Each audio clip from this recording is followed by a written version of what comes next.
Hey guys, Chef Garces. Looking forward to sharing this classic Ecuadorian ceviche sauce. My mom, my grandma, I think my grandma's grandma, they all made this sauce. Really delicious, super easy. Let's get to it. I have some plum tomatoes, diced jalapeno, tomato juice, OJ, lime juice, some honey, secret Ecuadorian ingredient, ketchup, olive oil,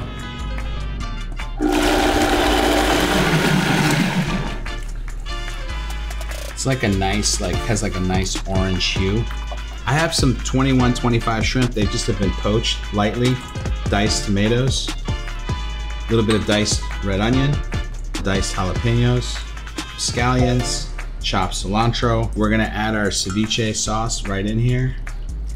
Nice little mix. A couple nice slices of avocado. Little Ecuadorian trick, some popcorn. Give it a little texture. A little bit of olive oil. A little bit of sea salt for that avocado. And you have your Ecuadorian ceviche, as if you were in Quito, guys. Pretty close.